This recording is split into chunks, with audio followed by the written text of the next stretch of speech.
is a big room. Thank you very much. Okay.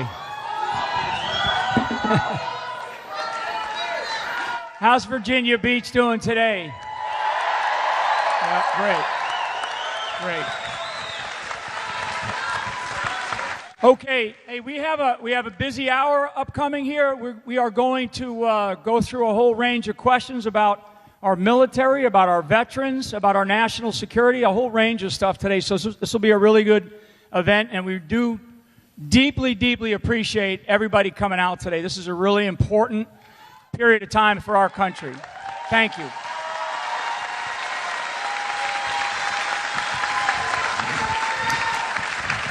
Okay, I know that there's a whole bunch of groups here. One I do want to recognize are the military spouses that are here today. If you could just sound off. Yeah, exactly.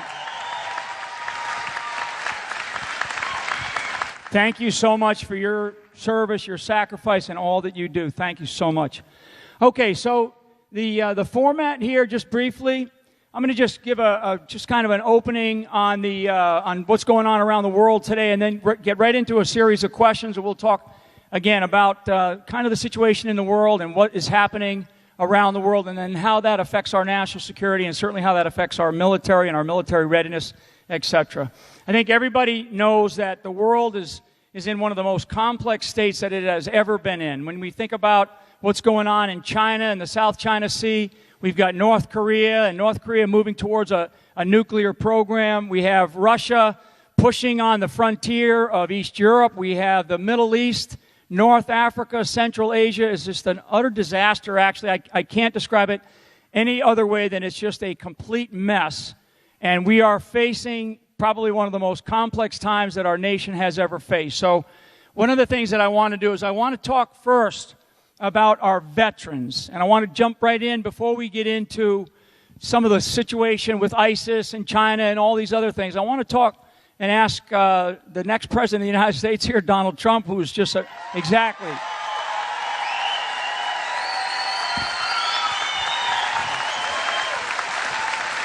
So as president, as the next president, what can you do to reform the Veterans Administration and the health care for our vets? How can we take better care of our vets?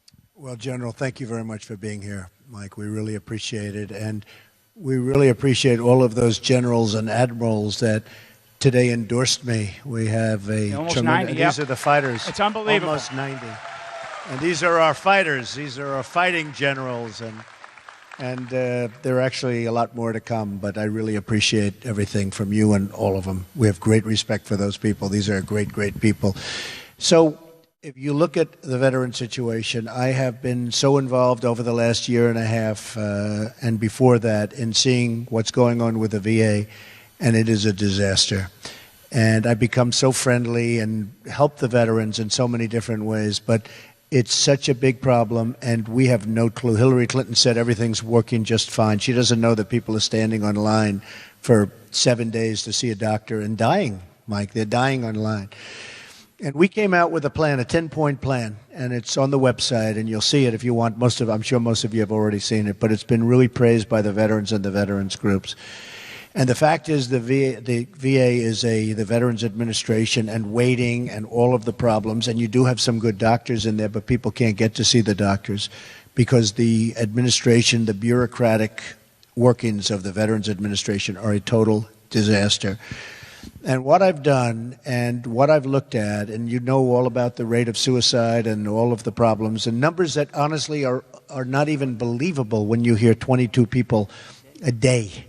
22 people a day. These are numbers that you wouldn't even think are believable, and a lot of it is because of the fact that they can't get better. They have no service whatsoever, and it's been really, really badly handled. One of the things that I've done is we allow, when that wait is so long and so horrible, and sometimes, by the way, a simple procedure or a simple prescription, just a very simple thing can make a person's life wonderful health-wise, and they can't see the doctor. They can't get to see the doctor.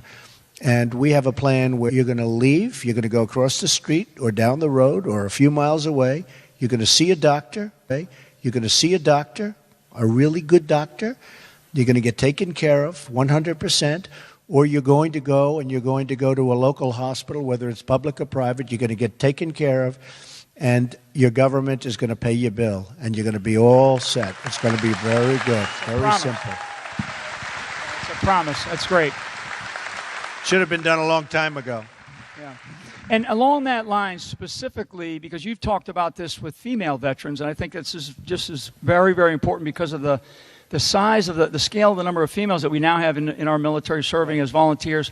Talk a little bit about what you have described as how you would take care of them. The female veterans have been like the forgotten people. And I think it started because it was, obviously a while ago there were far fewer. And they haven't increased that capacity, and now you have tremendous numbers of female vets, and we are going to do procedures that they've never done, and we are going to help the female veteran. They have not been helped. They've really been left behind, even more so than our male veterans. They've been left behind, and it's just not going to happen. We're going to straighten it out.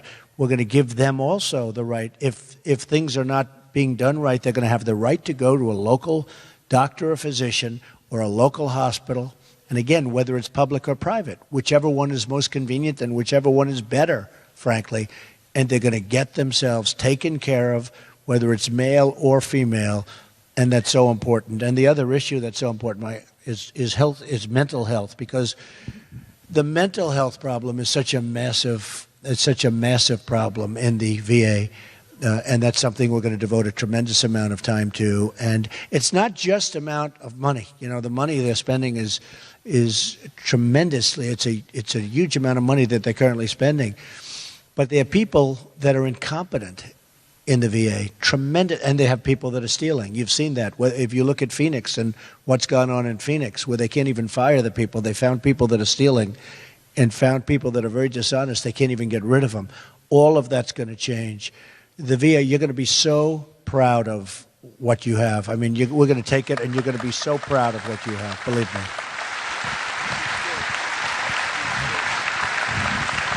Yeah, and just to highlight, one of the things that you have talked about is accountability of the people that are serving our veterans in the Veterans Administration and the Veterans Administration system, the whole system. And I think for all of us, accountability is probably something, not just in the Veterans Administration, but in government as a whole. Okay, so we're going to switch topics a little bit, and we're going to talk about some of the refugee policies now that we see bubbling underneath us here, coming into this country, some of the challenges that we face.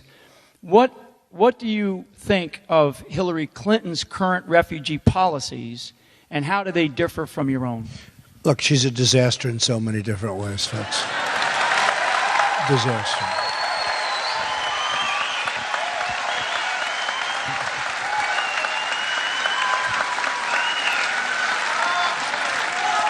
I don't really even think she believes it herself. She was brought so far left.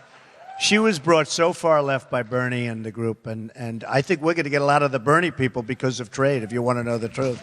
A lot of the Bernie people are coming with us because the one thing he was right about is the fact that our country is being ripped off like never before on these trade deals that are disasters. NAFTA has been a disaster for the United States. It's destroyed our country, and that's one thing he got right, and a lot of people liked him because of trade more so than anything else. But when it comes to immigration, first of all, she thinks that everything is more or less fine. She wants to allow 650% increase over and above what Obama is allowing to come in from Syria and the Middle East, 650%. And he's already allowing thousands and thousands of people in. And we don't know where they're coming from. You people know, because we're military people. We don't know where they're coming from. You see the damage that one person can do. You just have to look anywhere. You see the damage that whether it's Orlando or whether it's two people that just got married or they're married and they're, from San Bernardino. You see San Bernardino, they're getting thrown a party, a shower party or a baby party, and then a short while later they go and they kill 14 people in the group. Look, we got problems, folks. We have to figure it out. And if we don't figure it out, we have to be careful and vigilant and strong. And she wants to allow a 550% increase. I was very interesting. I was saying she wants to allow 500% more coming in from that region. And the press said I was wrong. I said, oh, what's the real number? 550. So that time, it was true. They said I was you were wrong. close. They said the number was, You lowballed it. as long as they can prove you wrong, they're happy. No, but 550% increase of people coming from Syria and that part of the world, and we can't do it. I want to build safe havens, and we'll have other people build them, by the way. We'll have other people fund them. We'll lead the charge, but you know, Barack Obama has doubled during his fairly short period of years. He's doubled our national debt, doubled it. It's going to be close to $20 trillion when he leaves, $20 trillion. So we have to get rid of at least a good portion of that. So we're going to have other people. We're going to have the Gulf states pay for this because we're going to build safe havens. I mean, look, we all have big hearts. We just can't allow these people into our country until we find out what's going on. We can't do it. We can't do it. Very good. And I think that also, as you have said, that they also impact our healthcare system. They impact all the other costs. So it's very, very important. By the way, you have illegal immigrants. I hate to say this in this room because you have a lot of vets in the room, but you have illegal immigrants that she wants and he wants treated better than veterans. You have these people are treated better than people that are in this room. You know it. Yeah. They are treated better than veterans.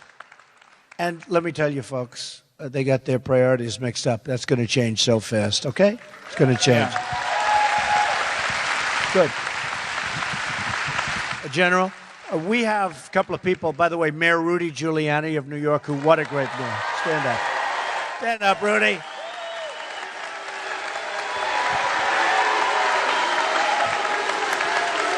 Rudy, beautiful. Whoa. I love him. Do we love what he did? He took a city that was a disaster. He took New York City and he made it great. Think of it, made it great again, right? He made it great again. So, Rudy, great to see you. And Eric Trump's wife, Laura, is here, and she's done a fantastic job.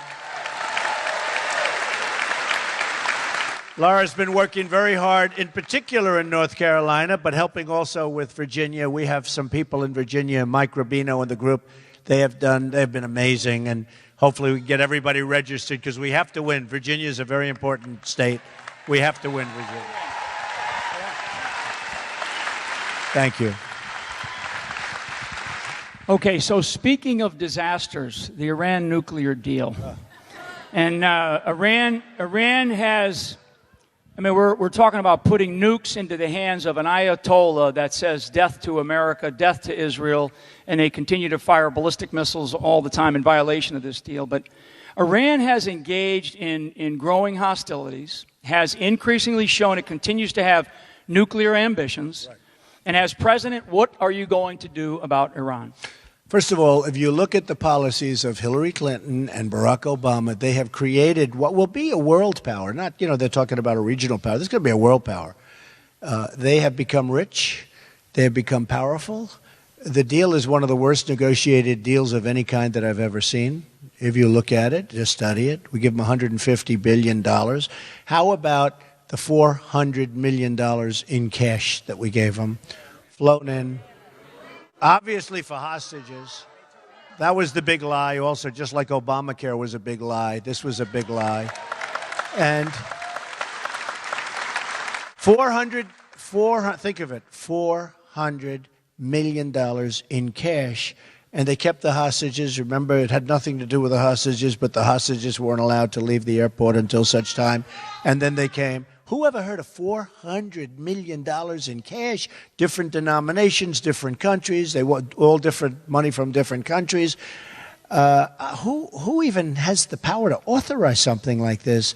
So what we've done is created a monster. We've created in 3 years, 4 years. If you take a look at Iran from 4 or 5 years ago, they were dying.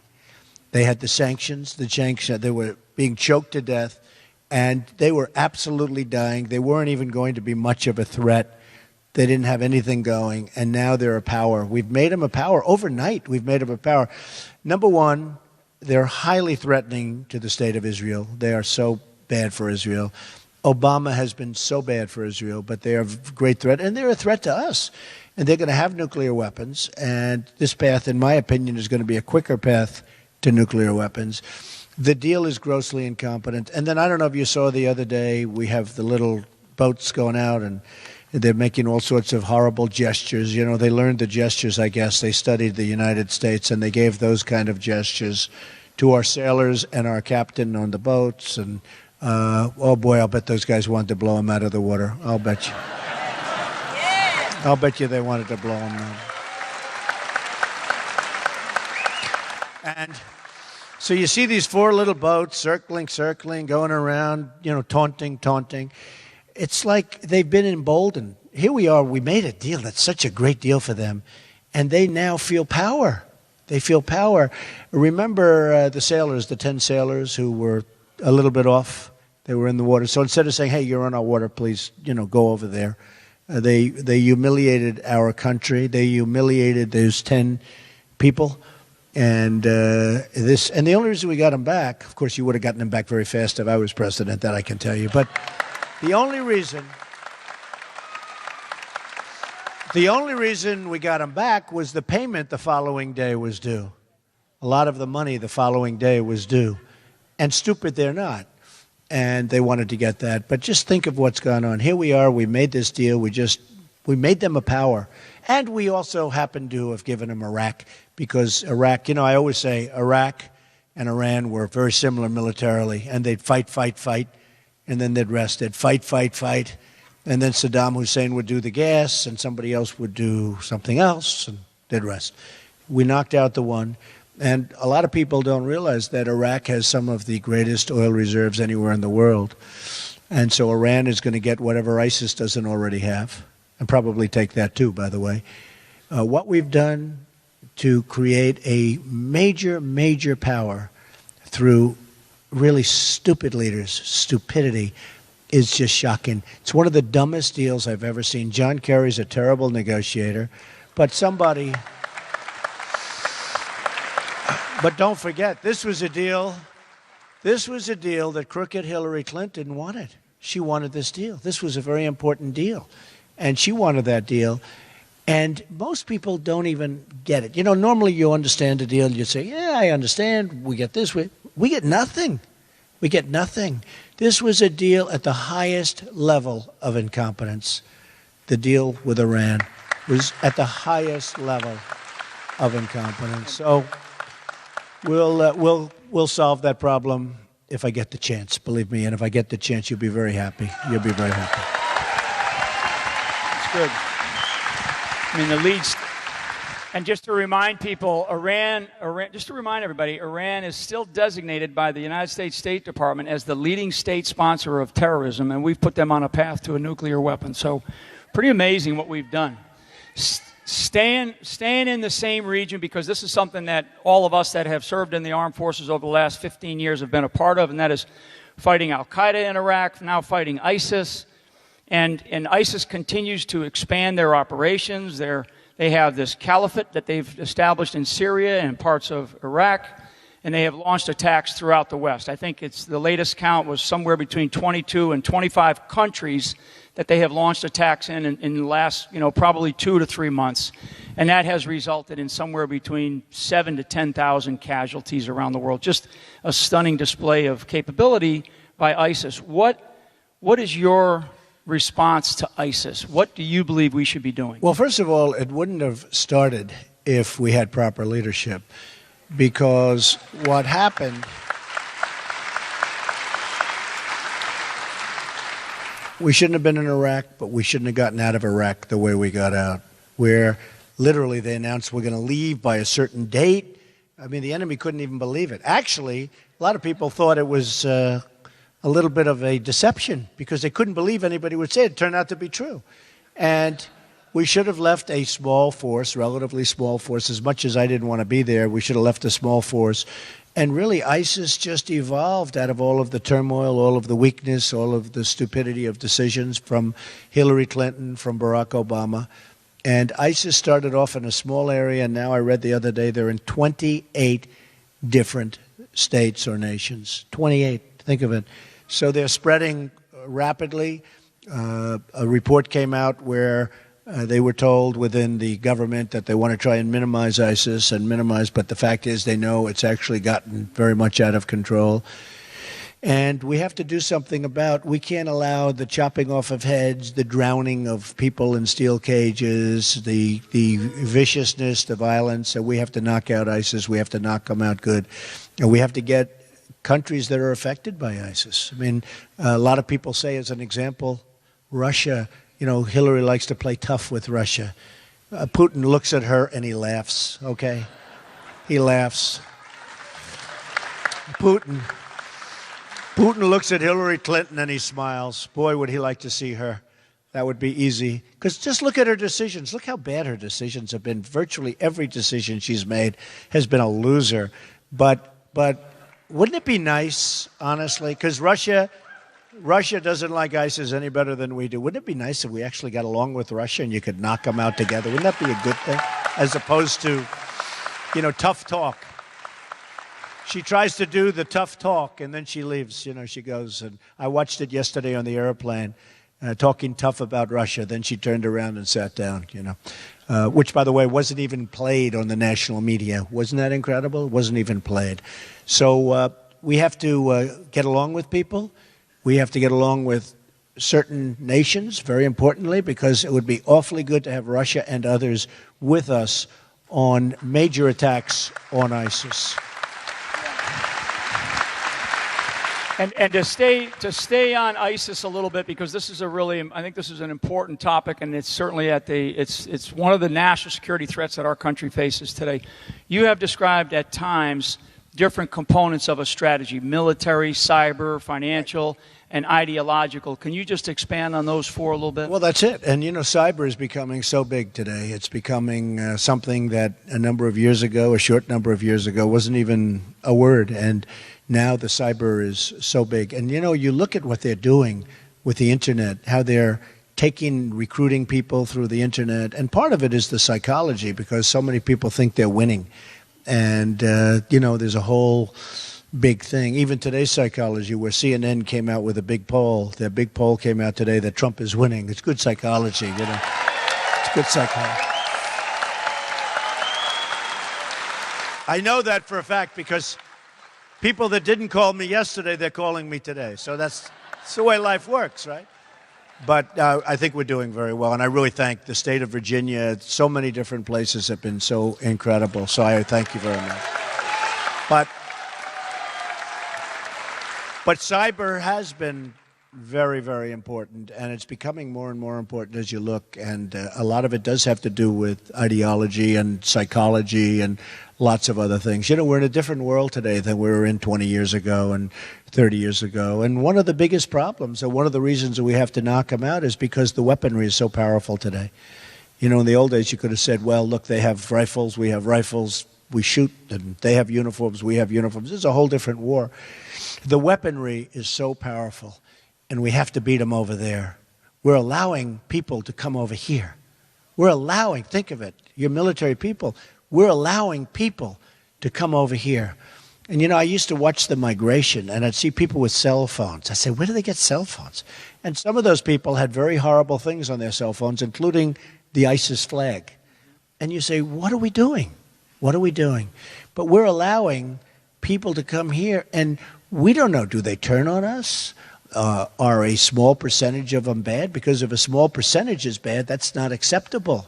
That's not acceptable. We can't take the risk. Just a small percentage can do such damage, so we can't take the risk. So, General, the bottom line is we have to get very tough and we have to get very smart, or we're not going to have much of a country left, I can tell you that right now. Yeah, good. So, and staying in the same region of the world, because there's so much going on, and it is just unraveling in front of our eyes. And this really has to do with Syria. And there's been a bunch of different discussion about what to do with Assad. Do you support regime change in Syria? Look, we have a problem. It's called ISIS. ISIS is fighting Syria. Now we've built up Iran to be a big power. Iran is on the side of Assad, Syria. Russia is on the side of Assad, Syria. So we built these people up. We created this strong power in Iran, which, seriously, folks, you know better than anybody. 4 years ago, they were dying. They were gasping for air. And all we had to do is let them sit for a little longer. In fact, double up your sanctions. You could have really negotiated a deal. How Kerry never left that deal was incredible.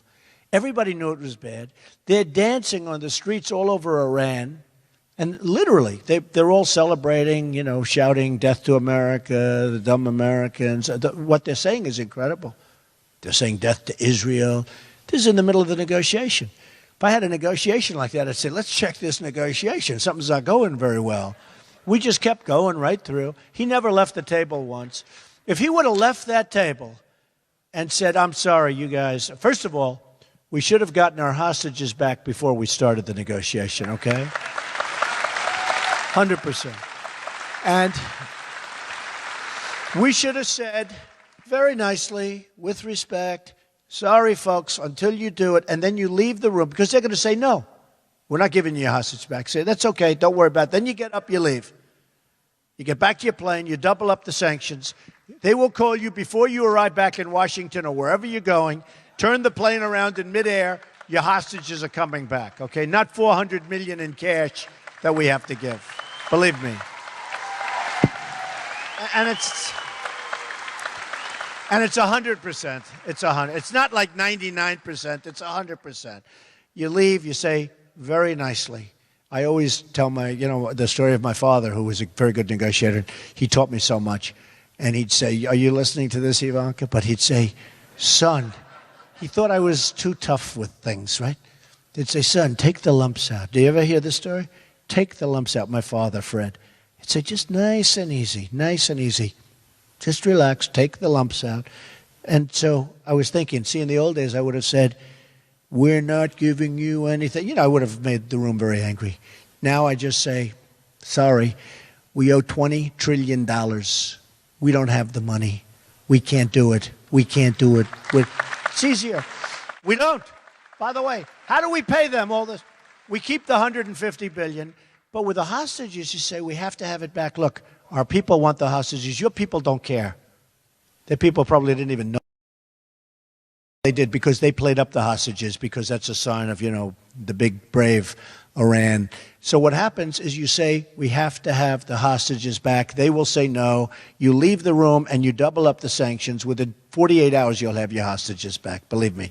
But they didn't do that. Kerry never walked. The only time he walked is when he entered a bicycle race. Can you believe this guy, 73 years old?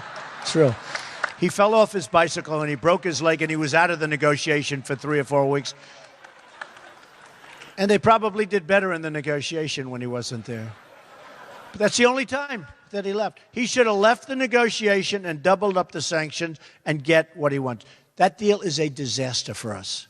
It's a shorter road to nuclear weapons, and it's an incompetently negotiated deal. So these are the things that we're stuck with, folks, but we will fix them. Great. And staying in the sort of the wider trans region, because this is another important aspect, because it is a place where members of ISIS now come into Europe, they come into the United States, and this really has to do with Libya.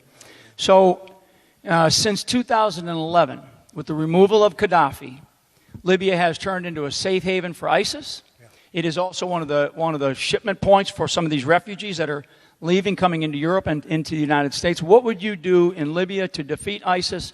And just talk a little bit about your commander-in-chief philosophy for how you would deal with this. Well, it's more of the same. I mean, just another place they've taken over. And this was a Hillary Clinton deal. We could have done a minor attack. He was begging. He wanted to make a deal. He wanted to do whatever. And this was just, Gaddafi was so strong on wanting to, because he knew what was going to happen. But she was unyielding. And frankly, it's a total disaster, Libya, right now. They have among the finest quality oils anywhere in the world. Their oil is so valuable, so good. And you know who's got a lot of that oil right now? ISIS. ISIS has it. So we knock them out, and ISIS now is all over Libya, and they've taken over the oil. Remember, I've been saying this for years, folks. Keep the oil. Shouldn't have been there. If you get out, keep the oil. And we should have kept the oil, and we didn't. We didn't keep the oil anywhere. We got out. We spent, I've been saying $2 trillion for years. I know one thing. It's now, I'm hearing $4 trillion. I mean, you look at what we've spent, $4 to $5 trillion in the Middle East, and think of it. What do we have? Less than what we had 15 years ago. It's a disaster. It's a total disaster, on top of which you have the migration, which is destroying Europe. Look at Merkel. I mean, what happened to her the other day in the election is incredible. And I knew that was going to happen. I mean, how could, she's supposed to be popular? Germany is a disaster now. France is a disaster. I have friends, they love, the City of Lights, right? I said to one of my friends the other day, so how is Paris this summer? He always goes to, he says, I don't go there anymore. He said, it's not the same place. It's that's not Paris anymore. We're destroying our planet. We're destroying what's going on. We're destroying ourselves. And you look at the election results from Merkel, they were so bad. And people were saying, I think she'll be okay. I don't think she'll be okay. I was saying 2 weeks ago, I said, why would she be okay? Millions of people go into Germany. The crime is unbelievable. The problems they're having is unbelievable. And Hillary Clinton wants to be the Merkel of the United States. Okay? I don't think so. I don't think it's going to happen. I'll tell you what, I don't think it's going to happen. I want to stay on this issue because this is important. We still have an awful lot of troops deployed in this, what I would describe as this perpetual state of conflict over in Iraq, in Syria, Afghanistan, and elsewhere. And I think Americans are they're weary of this endless war. Yeah. So right now, specifically, we have about 5,000 troops in Iraq, and in some cases supporting the Kurds. I think through Hillary Clinton, Secretary Kerry, the Obama administration over the last 8 years, they really have not developed any kind of coherent strategy. What would you do as Commander-in-Chief? Well, first of all, as I predicted years ago, Iran is really controlling Iraq. And they're in there now, and we have just, they've wanted it for decades and decades and decades. They've wanted it, and we gave it to them. We gave it to them. Because you had two militaries that were equal. I was saying before, they fight, they rest. They fight, they move 10 feet this way, 10 feet this way, they go home and rest. We've handed it to them on a silver platter.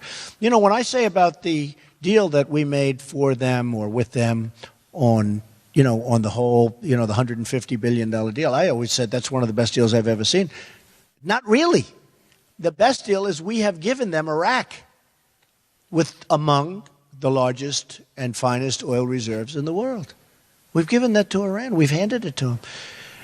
What we've done is incredible. If our presidents would have just stayed home and gone to the beach, or even gone out and played golf every single day, played 2 rounds a day, okay? Which Obama almost does. But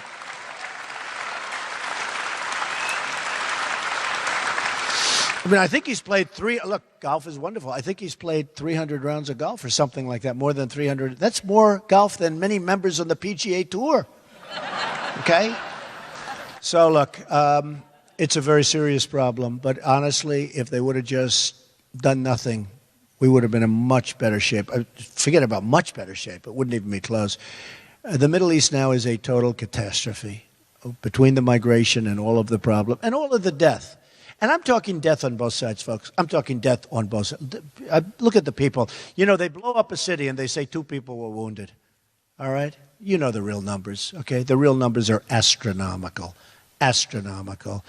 And we started this whole thing. And I'll tell you what, we are going to solve the ISIS problem, but we have to also get back and we have to solve it big league and strongly and swiftly. But we have to get back to rebuilding our country because our country is going to hell. Our infrastructure is a disaster.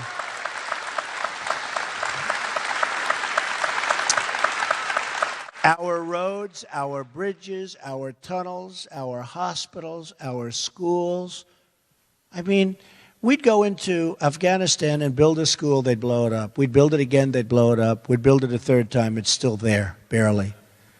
And yet, if we need a school in Virginia, or we need a school in Brooklyn, New York, or we need a school in Iowa, there's no money. Okay? There's no money.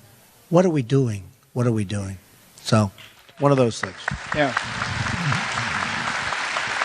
And I think that the real issue, and you have hit on this quite a bit, is how our homeland security and the things that we do here and domestically, impact everything we do overseas as well, and I think vice versa. So, the one thing, General, I have to say, the people in our military are amazing.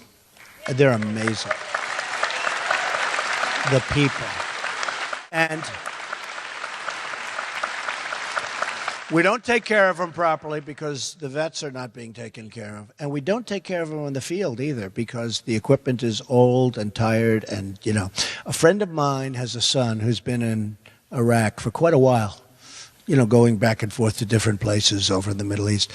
And the thing that I talked to him, he's a fine young man and hasn't been wounded badly. I don't think he's been really very much affected in that way. But he said the thing that is most discouraging to them over there, soldiers, is when he looks at the other side having better equipment than they do. Because, we give the equipment to people that we think are on our side, and then a bullet's fired, and everyone drops their weapons and runs, and they come and pick up the weapons. I always talk about the 2,300 Humvees, armor-plated. If our young people would have had those Humvees, they wouldn't be walking around without legs and arms right now, believe me. Believe me. But they take them. They just take them. So, and he said it's so discouraging for our soldiers when they look and they see the quality of equipment that the other side has, ISIS, but the other side has, and they see it's better than what we have, and it's our equipment that they've taken. It's a very, very sad thing. And those kids, they're incredible people, but they really lose their spirit when they see this kind of thing, believe me.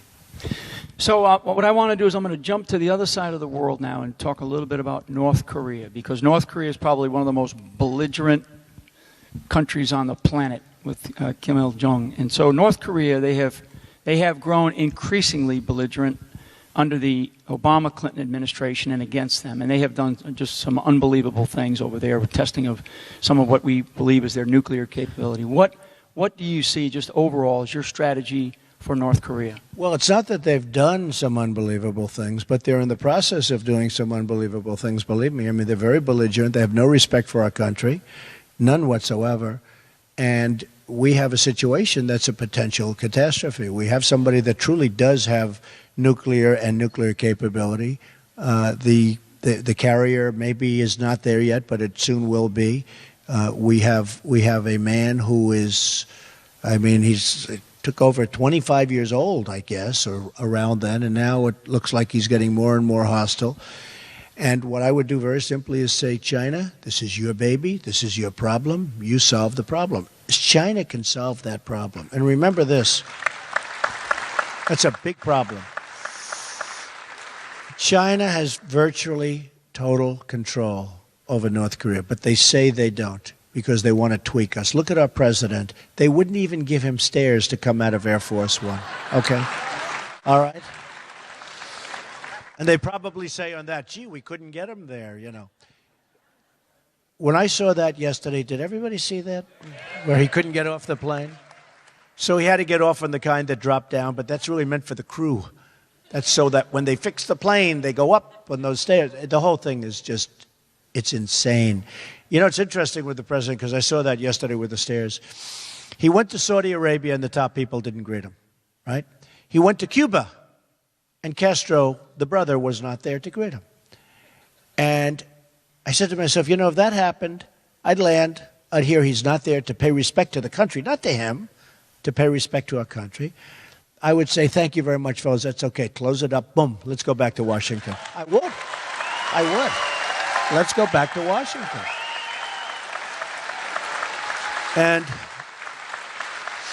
And the scene on the airport tarmac yesterday where this young woman is fighting with these Chinese people, and they're saying, this is our country, this isn't your country.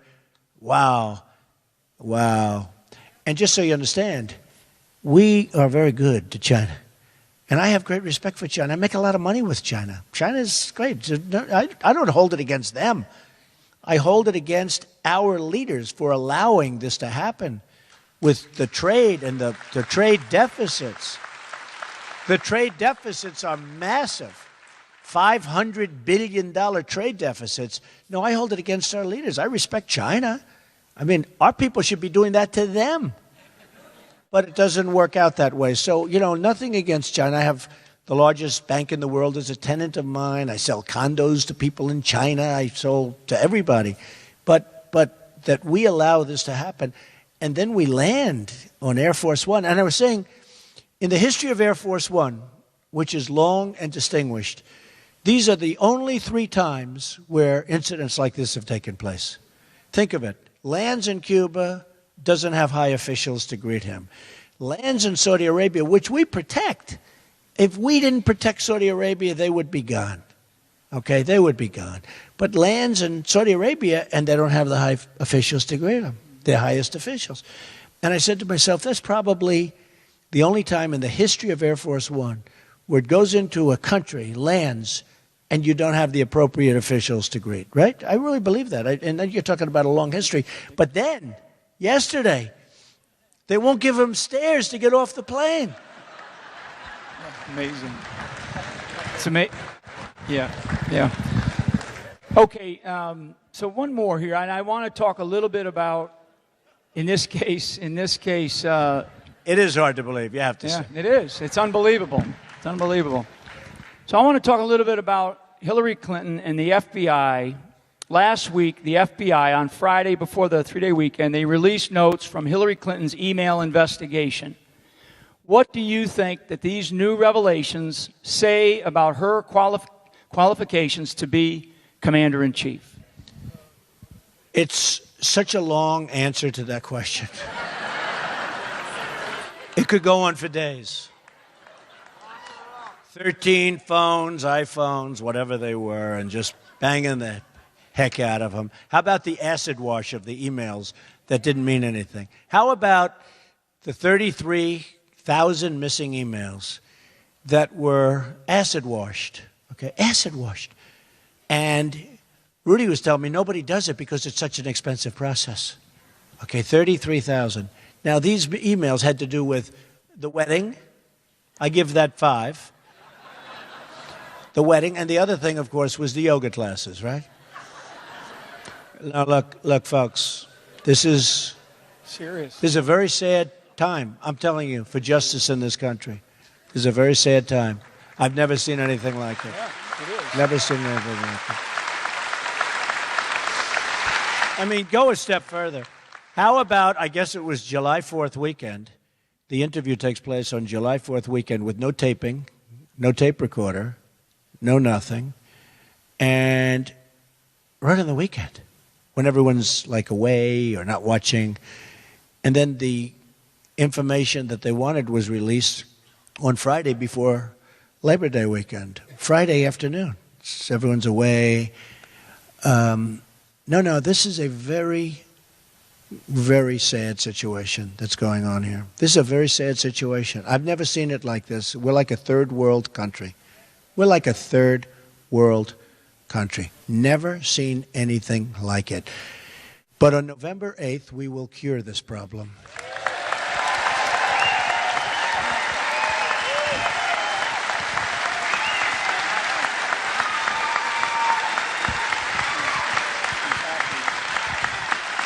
Okay, and finally, what I want to do is I want to finish on a bit of a high note for this great audience here from Virginia Beach, military veterans, spouses, citizens here of this local area. It's a great group of people.